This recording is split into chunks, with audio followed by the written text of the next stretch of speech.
Agora vamos descrever o passo a passo de todo o processo, né, racional e emocional dos eventos, das circunstâncias que ocorrem com a gente. Tá? Então, qual seria esse primeiro passo? Vamos descrever aqui, nesse nosso primeiro exemplo, a gente vai estudar sobre o sentimento de medo. O primeiro passo que eu coloquei aqui como exemplo seria essa descrição que eu já tinha abordado, o aparecimento, né, de um tigre na minha frente. Esse é o evento que se descortinou. Então, o que acontece no primeiro passo é isso. O evento acontece, o evento se descortina na minha frente. A partir disso, então, né, por intermédio dos órgãos dos sentidos, ou a visão, ou a audição, ou o olfato, ou o tato, ou o paladar, o indivíduo capta essa realidade externa e então há a percepção do evento. Né? Nesse nosso exemplo, seus olhos viram um enorme tigre, né, com dentes afiados, garras afiadas, e esse tigre está correndo, né, saltando aí na sua direção. O próximo passo. O intelecto do indivíduo, ele interpreta o evento e para essa interpretação ele vai realizar uma síntese entre esses sinais que estão sendo recebidos, esses pulsos elétricos recebidos, e o conhecimento previamente registrado no coração. Bem, neste caso, levando em consideração que você já sabe o que é um tigre, sabe quais são as consequências que podem acontecer se ele te morder. Você sabe também, né, que tigres mordem. Sabe também, né, que se ele tem dentes afiados, as mordidas vão machucar ainda mais. Você sabe que tigres normalmente não fazem as unhas na manicure, né, então eles costumam ter garras bem afiadas. Né? Enfim, você já tem guardado lá dentro da sua memória diversos pressupostos sobre tigres que você sequer precisa colocar na sua clareza de consciência. Né? Está tudo ali gravado, já guardado no seu coração. E aí, então, você interpreta essa realidade. Bem, ao identificar essa realidade, o cerne do intelecto do indivíduo, né, o que biblicamente é chamado de coração, vai interpretar esse evento e vai comparar com os seus gostos, com as suas crenças profundas e os seus valores, as suas, né, afeições, como diria Jonathan Edwards. E essa operação é feita involuntariamente. Né?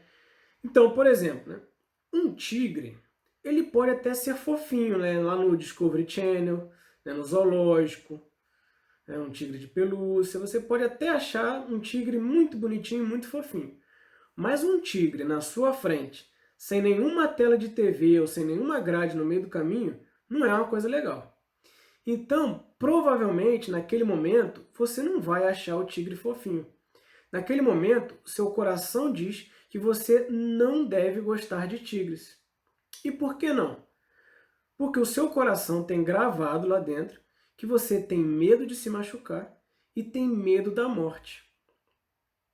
Se o tigre pode te machucar ou te matar, o tigre oferece perigo.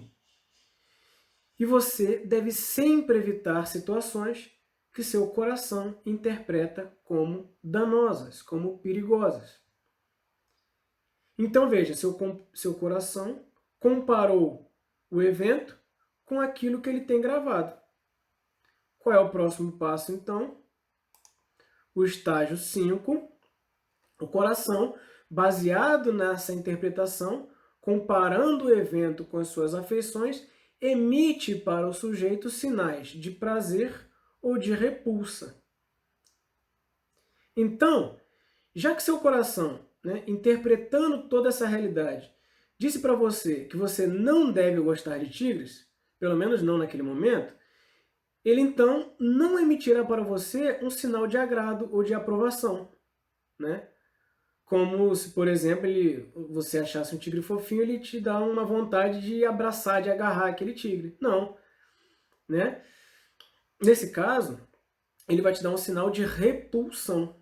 É o que eu simbolizo aqui com esses menos aqui, esses negativos. Né? Nota que esse sinal negativo, ele pode ser de formas variadas, né? Como o nojo, por exemplo. O sinal de nojo você teria se ao invés de um tigre fosse uma barata. E isso teria a ver com um pressuposto no seu coração de que baratas são sujas e podem te contaminar. Tá? Mas agora é um outro tipo de sinal que você vai receber, né? Porque tigres não vão te contaminar. Eles vão te morder e te matar, sei lá. Então a repulsão que você vai receber não é de nojo, mas será de luta ou fuga, né? Muito provavelmente, devido às circunstâncias desproporcionais, né, eu acho que seria bom, primeiramente, o de fuga, né? E, em último caso, de luta.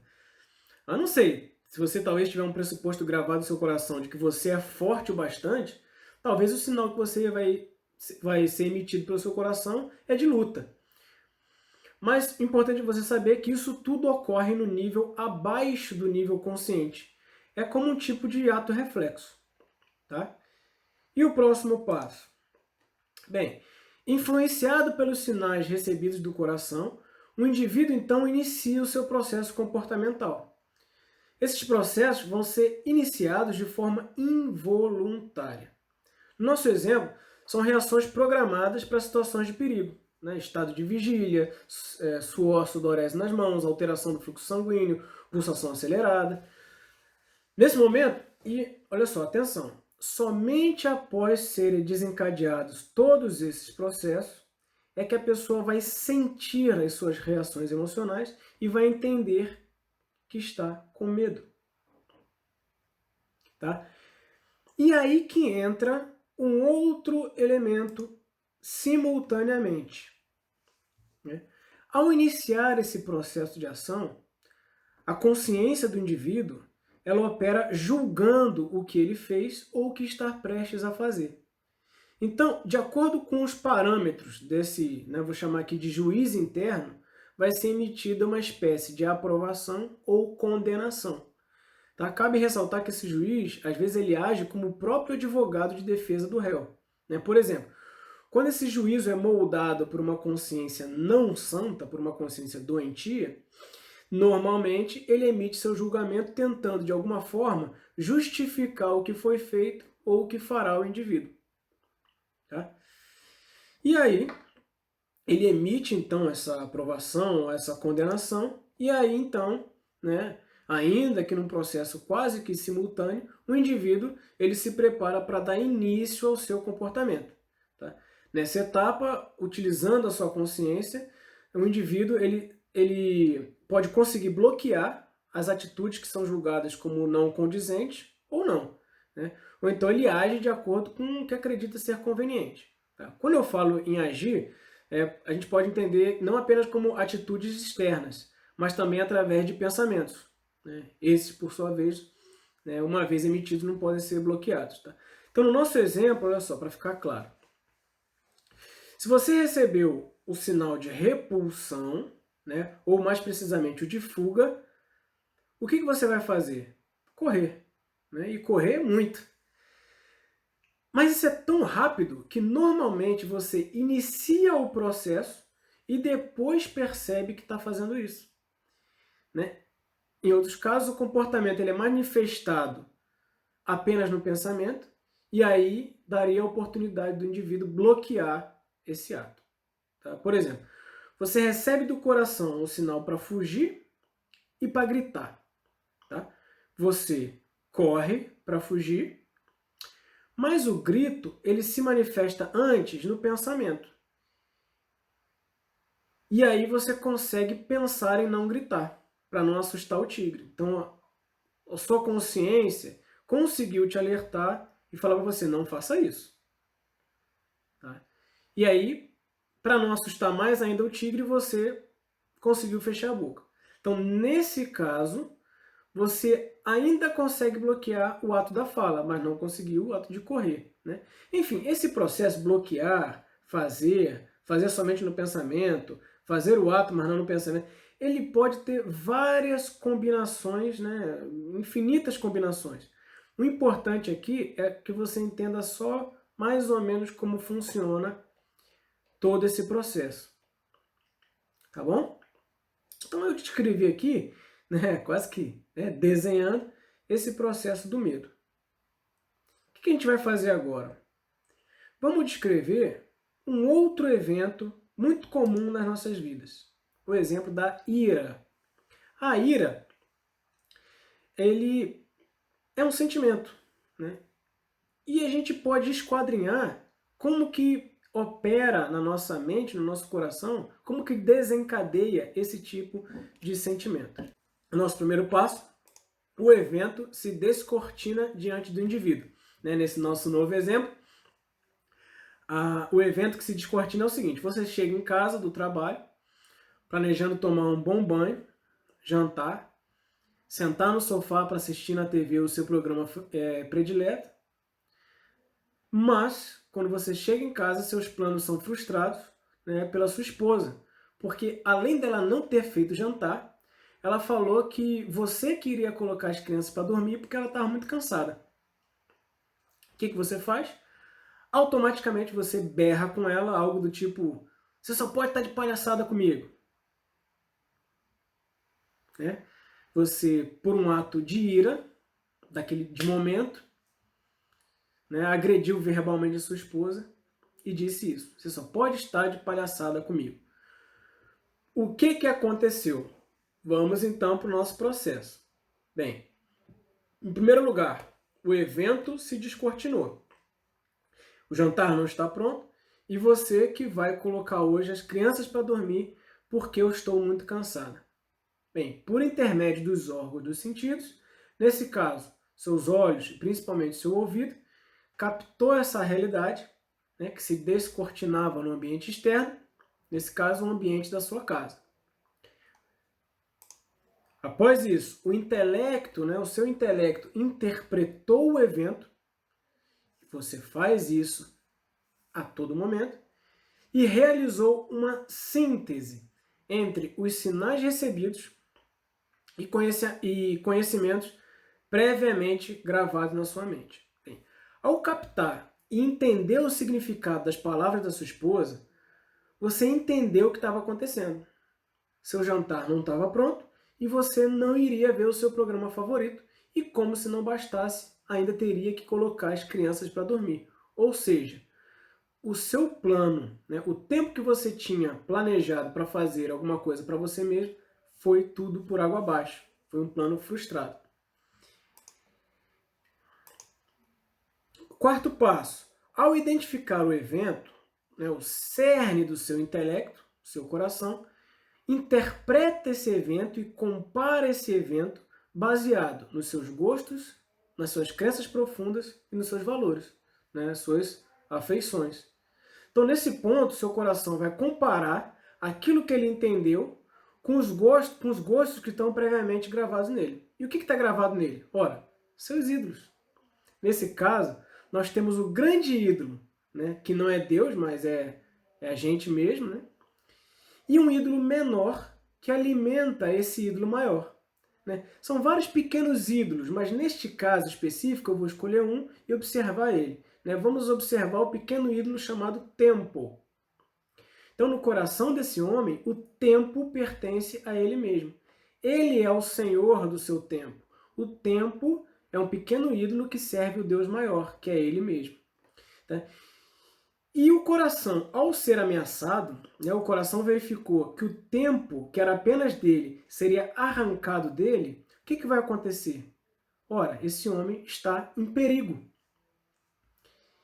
E aí, se o coração interpreta dessa maneira, né, baseado nessa interpretação, comparando o evento com as suas próprias afeições, ele emite para o sujeito os sinais, né, que seriam de prazer ou de repulsa. Então, nesse caso, como resultado, o coração comparou o que ele entendeu da fala da sua esposa com seus próprios gostos e identificou, né, que as suas afeições estavam sendo ameaçadas.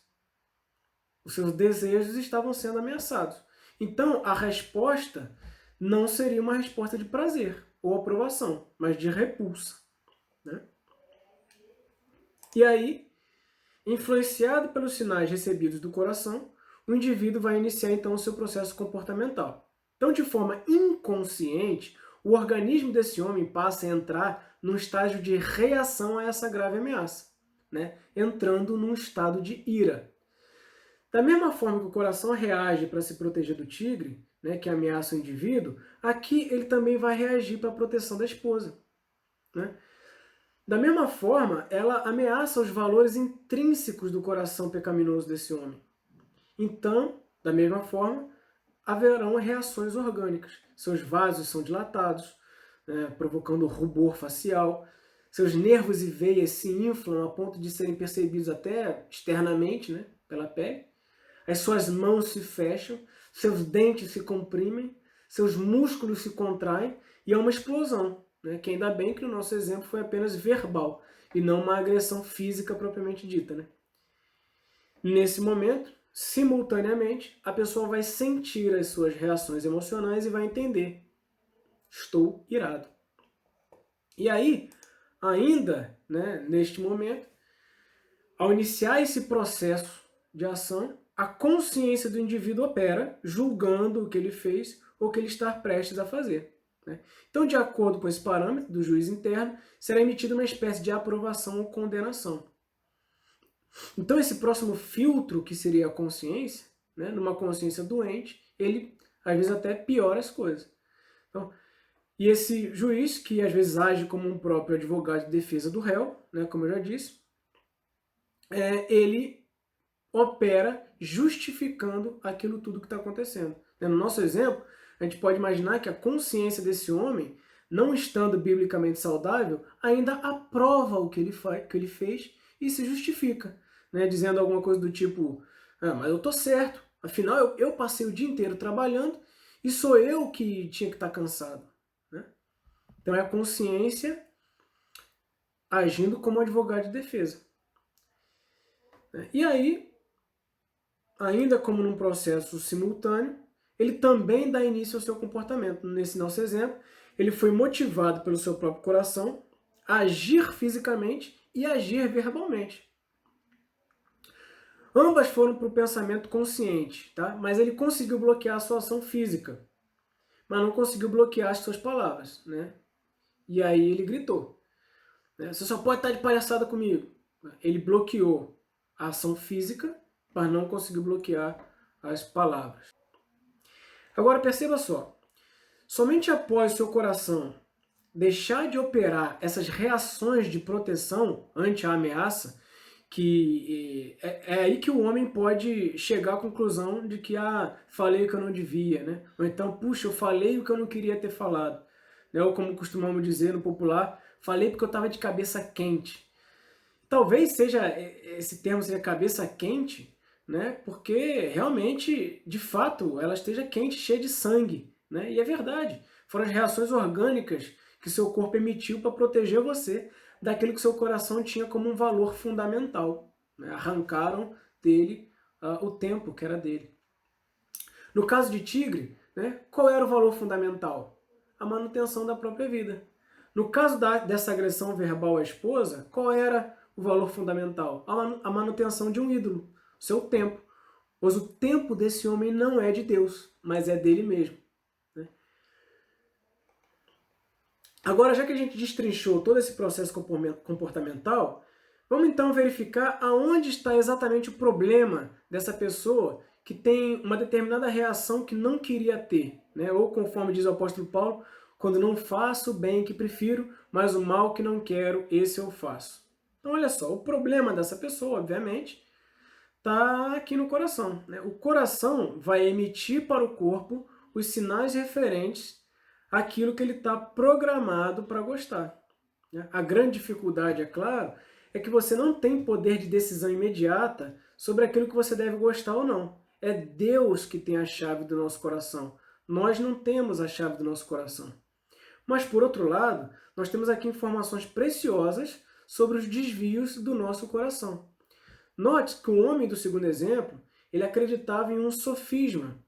Ele tinha como certo que ele deveria dedicar o tempo dele para satisfazer a ele mesmo. Ele não entendeu ainda que o tempo dele não é dele, ou não deveria ser dele, mas do Senhor. E o tempo dele, naquele caso específico, deveria ser dedicado à sua casa, ao seu lar, à sua esposa, aos seus filhos. Mas não, ele acreditava que o seu plano de satisfazer, né, pelos seus próprios, satisfazer os seus prazeres, ainda que mais justos que pudessem ser, eram seus de direito.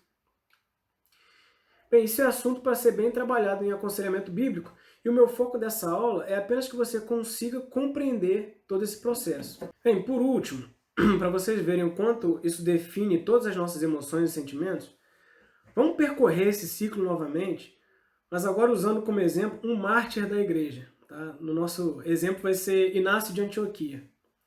Nos conta o livro dos Mártires que Inácio sofreu com a perseguição aos cristãos imposta por Trajano, em 108 depois de Cristo. Tá?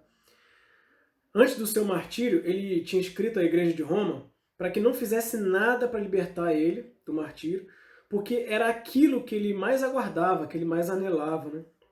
E ele disse o seguinte, ó, abre aspas, agora começo a ser um discípulo. Nada me importa das coisas visíveis ou invisíveis para poder somente ganhar a Cristo, que o fogo e a cruz, que manadas de bestas selvagens, que a ruptura dos ossos e a dilaceração de todo o corpo e que toda a malícia do diabo venham sobre mim. Assim seja, se só poder ganhar a Cristo Jesus. E aí o livro conta a história que, inclusive, quando ele foi sentenciado, né, a ser lançado lá para os leões, tal era o ardente desejo que ele tinha de morrer por Cristo, né, que ele dizia cada vez que ouvia rugir os leões, né, sou o trigo de Cristo, vou ser moído com os dentes das feras selvagens para que eu possa ser achado pão puro. Bem, nessa bonita história, vamos ver como é que nosso processo de interpretação da realidade, né, e comparação feita pelo coração com o que se idolatra, né, e a comparação do que se idolatra e a consciência, a circunstância diante de você, né, o que será que provavelmente aconteceu com Inácio de Antioquia? Bem, tudo indica que ele idolatrava Cristo. Talvez ele tenha visto os leões, visto que eles tinham dentes e garras afiadas, e visto que eles corriam na direção dele. No entanto, provavelmente, né, o coração dele não tinha um pressuposto fundamental de que a vida dele era mais importante do que a blasfêmia contra Cristo. Então, seu coração não deve ter sequer emitido um sinal de ameaça, porque seu coração não foi ameaçado pelas feras. Eu presumo que Inácio ele não tenha reagido com sudorese nas mãos, coração acelerado, frio na barriga, e nem tivesse sentido medo. Eu presumo que Inácio ele tenha de fato sentido a glória dos céus diante dele e diante da oportunidade de não ter negado a Cristo e logo se encontrar com seu Senhor. Então, veja, o que estava gravado no coração de Inácio? Não estava gravado um valor à vida superior ao sentimento que ele tinha por Cristo. Veja, não é que ele desprezava a própria vida, mas ele, diante da possibilidade de negar o seu Senhor, ele tinha como alegria o ser martirizado. Então, logo, os seus pressupostos fundamentais não tinham nem a própria vida como uma necessidade básica. Então, muito provavelmente, eu consigo, nesse sentido, imaginar ele preso, né, sem terem colocado estacas nele, e estar preso só olhando os leões e sorrindo e falando, né, estou pronto para ser o pão puro, sou o trigo de Cristo. De fato, e sem... Não é que ele estava tentando controlar as suas emoções e o coração palpitando e ele falando isso. Não, eu imagino que o seu coração sequer estava acelerado. Eu imagino que ele, de fato, tenha sentido uma paz interior. E isso tudo ainda sendo, né, trabalhado também com a presença do Espírito Santo, agindo sobrenaturalmente nas suas emoções e nos seus sentimentos. Bem, eu espero que a essa altura você tenha entendido, né, o que eu iniciei com aquela conceituação de cosmovisão, você tem entendido o que James Sire quis dizer com o fato de que cosmovisão cristã é um comprometimento, uma orientação fundamental do coração que pode ser expressa com uma história ou um conjunto de pressuposições, né? Que seriam essas pressuposições? Hipóteses que podem ser total ou parcialmente verdadeiras ou totalmente falsas, né? E que nós detemos nessas pressuposições que já estão gravadas, que nós detemos consciente ou subconscientemente, consistente ou inconsistentemente. Sobre o quê? Sobre a constituição básica da realidade. E que isso tudo, né, e que ela vai fornecer o alicerce sobre o qual vivemos, sobre o qual temos essa disposição para a vida. Né? Como ele vai falar, como nos movemos e possuímos nosso ser.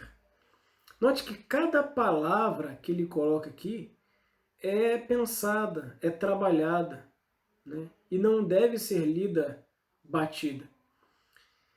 Então eu espero que cada palavra aqui que antes tenha sido um pouco difícil para você, no início dessas aulas, possa agora ter tido um pouco mais de clareza e o quanto a concepção humana e a razão humana e a mente humana é absolutamente complexa. Um detalhe aqui é que isso tudo que foi passado não é fundamental para que você entenda a Deus, não é fundamental para que você tenha fé em Cristo e não é fundamental para a sua salvação. É apenas uma questão, eu diria, de qualidade de vida. O estudo, o conhecimento é apenas qualidade de vida. Caso você se interesse por esse assunto, você vai esbarrar com muitos conceitos e muitas pessoas muito capacitadas em explicar essas coisas para a gente e que mostram claramente conceitos não cristãos.